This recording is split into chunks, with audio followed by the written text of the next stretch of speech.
Okay, so now we've seen how to do comparisons of means and medians, two or more means or medians. And the next thing we can investigate is how to do comparisons amongst means and medians if we have, or let me put it this way, how to test for differences or effects of factors when we have more than one factor. So in the one-way ANOVA, for example, we just saw, we have only one factor.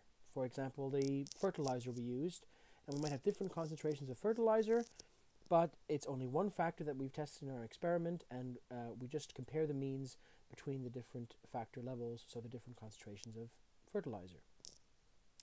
But what if we have an experiment where we have more than one factor?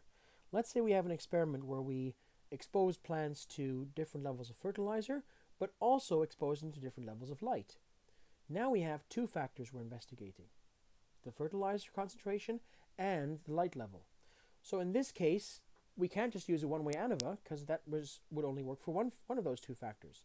So we have to use something called a two-way ANOVA, or a two-factor analysis. Now you could extend this to however many factors you want. You could have 4 factors, 5 factors, 6 factors at once, no problem. The only tricky thing about it is experiments will get bigger and bigger and bigger as you do this, and at some stage it becomes impractical. But 2 or 3 factor analyses are quite common in the sciences. So let's look at an example of a 2-factor analysis, or even a 3-factor analysis. Let's say we've got an experiment where we have 3 factors. Okay, let's say factor number 1 is the gender of. Let's say these are sports players, and we're going to look at the I don't know, reaction time they have to a certain stimulus. Let's say, for example, it's volleyball players, and it's we're measuring their reaction time to a ball coming their direction. So we could have male and female players. So one factor would be gender. So we could have, let's say we have,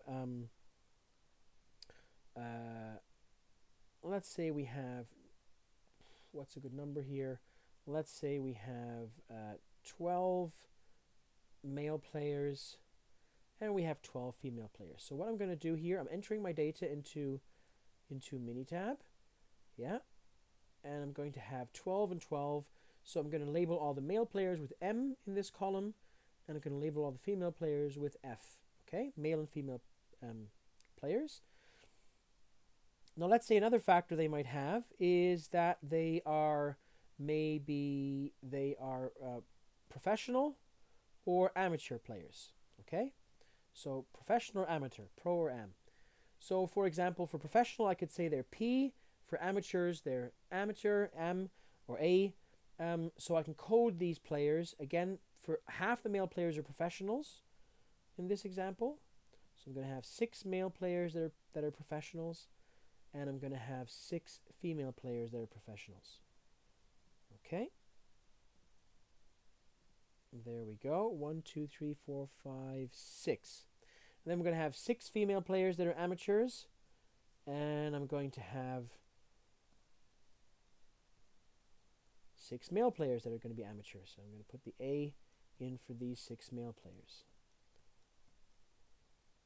And let's say the third factor that we have is that they are all, maybe they are from, or maybe they are before the game or after the game, right? I'm testing the reaction time before they've played a game or after they've played a game. So before/after could be my third factor. So B would be before the game. So again, half of my professional male players have been tested for before the game. Half of them have been tested after. So that would be A, right?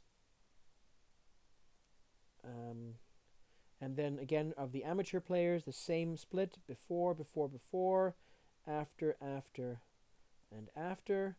And then the same thing for my female players: before, after, before,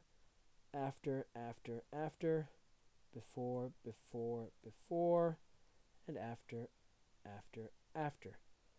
Okay, now I've made a mistake here. I've got 2 B's here where I only should have 1. You've got to be very careful with this, because if you mislabel something in Minitab, it'll confuse Minitab horribly. Okay, so now I've got all these factors set up in my what's called a factorial design for an experiment. Now what I could do what I'm going to do is put the response. So that's the reaction time, right? So reaction time. Reaction time. I'm going to put that in here. And the reaction time might be in milliseconds. So 123, 122. Let's just put in some nice mock data into here.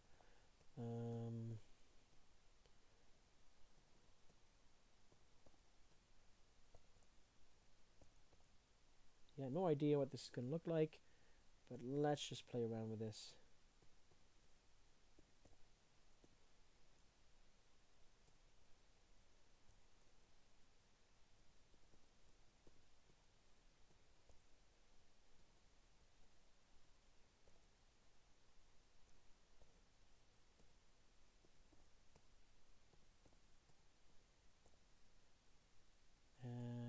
Let's do it like that. Okay, so that's got our data in there now in reaction time in milliseconds. So now let's remind ourselves, what do we need to know about our data if we want to use a parametric test like an ANOVA, okay? Because we're going to be using a three-factor ANOVA on this. Well, we know that the data going into the test for each group has to be normal. The problem here is that we don't really have the data for each group. We have them all stacked together in one column. So it's not really good to test those for normality. What we certainly do later on is test the residuals of the module for of the ANOVA model for normality, like we did with the one-way ANOVA. Okay, so we'll test for normality after we've run the ANOVA. But what we need to do before the ANOVA certainly is test for equivariance, and we can do that with the data we have. So let's do that again by going into the stat menu and then going to ANOVA and test for equivariances. Now again, it's saying here response data are in a separate column for each factor level. Well, no, they're not. They're not in separate columns anymore.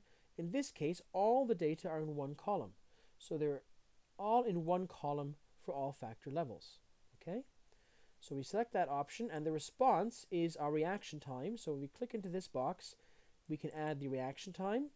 And the factors we want to test are all these three factors: the gender of the player, the professional or amateur status, and whether it's before or after a game they've played.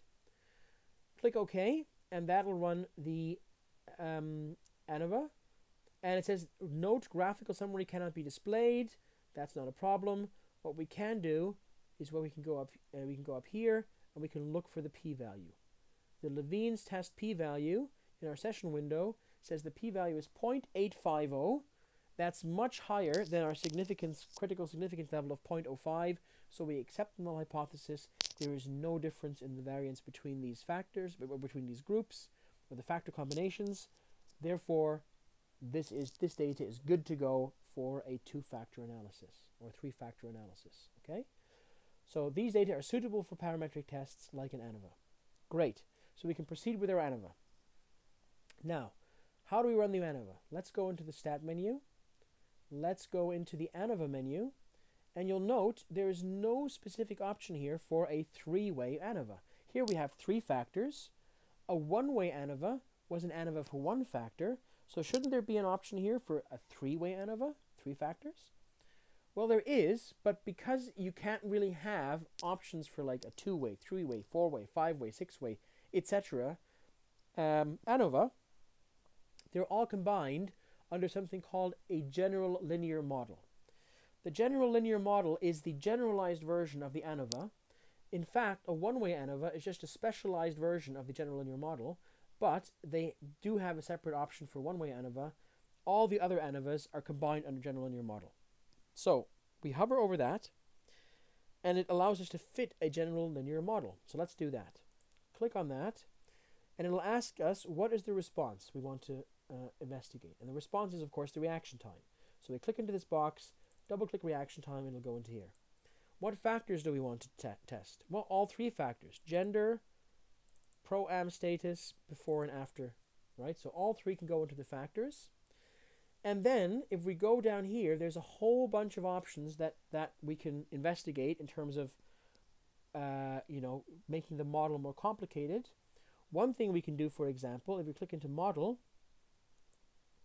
is we can add interactions. Interactions mean, is there is the response of one factor influenced by the response to another factor. Okay, so for example, does the is the fact of, or is the reaction time before and after a match, is that effect influenced by whether or not the professional player or whether the player is professional or amateur? Okay, so for example, you might see a difference, or you might see an effect of the game, so before and after.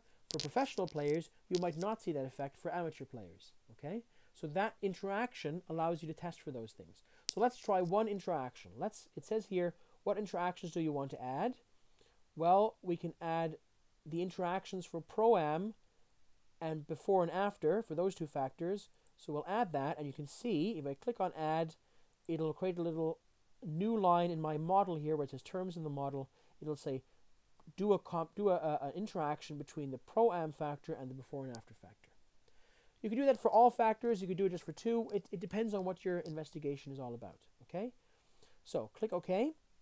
And the last thing we'll do is, just like with the one-way ANOVA, to check the ANOVA or the general linear model in this case actually worked, we can store the residuals. So we go to storage and we click on residuals, and that will create a new column in our spreadsheet where Minitab is going to save the residuals of the general linear model.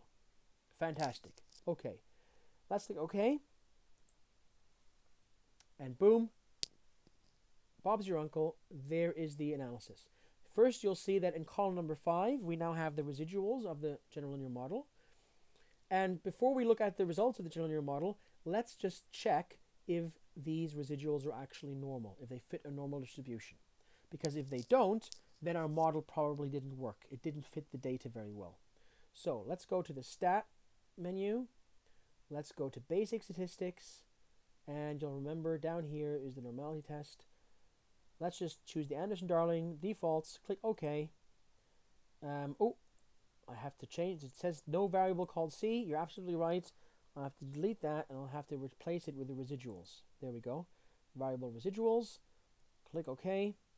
And there we go. That's our normal distribution line, the red line. The blue dots are our data points, and you can see they're a bit off the line, especially these two here are a bit outliers, but they fit well enough that the p-value is 0.117, above the critical p-value of 0.05 in this case. So we accept the null hypothesis. There is no difference between the residuals and a normal distribution. The residuals fit normal distribution. The model worked. Okay, fantastic. Good. Let's look at the results of the model then. Let's go up here and let's see. Look at this. The model produces a whole ton of p-values. Okay? So what p-values do we get? Well, we get one p-value for gender, and that p-value is 0.510. So is there a significant effect of gender on the reaction time? No, because the p-value is above 0.05. There is no difference.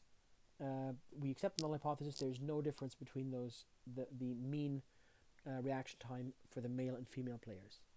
Is there an effect of professional or amateur status? No.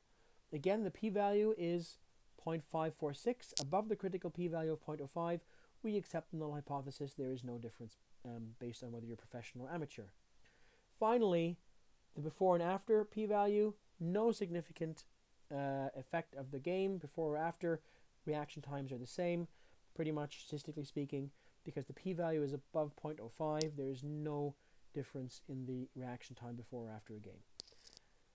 Is there an interaction? So is there an effect of whether or not you're a professional or amateur player on whether the reaction time will differ before or after a game? No, there isn't. There's no interaction between those two terms. So it doesn't matter whether you're professional or amateur, the game will not affect your reaction time. Okay? So that's a fairly straightforward analysis. That's general linear model. You can play around with this. You can add more factors and make a more complex experiment. You can reduce the number of factors. You can add interactions to your model if you want to. That's it. That's a two-factor in this, or sorry, in this case, three-factor general linear model. Now, in the case of the one-way ANOVA, we saw that there is a non-parametric alternative. Do you remember that? There was a non-parametric alternative to the one-way ANOVA called a Kruskal-Wallis test. Now, there are non-parametric alternatives to a three-factor general linear model. But Minitab is not very well set up to deal with those. So we wouldn't expect you to do those in Minitab. If you ever, when you move on to do R, for example, use R for statistical analysis, those will be easier to do. But in Minitab, non-parametric tests for this kind of stuff is difficult to run. And they're not very commonly used anyway. You would usually try to use a general linear model for these kinds of complex experiments and complex analyses. Okay, that's general linear model. In the next video, we'll talk about chi-square tests. And then in the final model, we'll talk about regression and correlation analyses.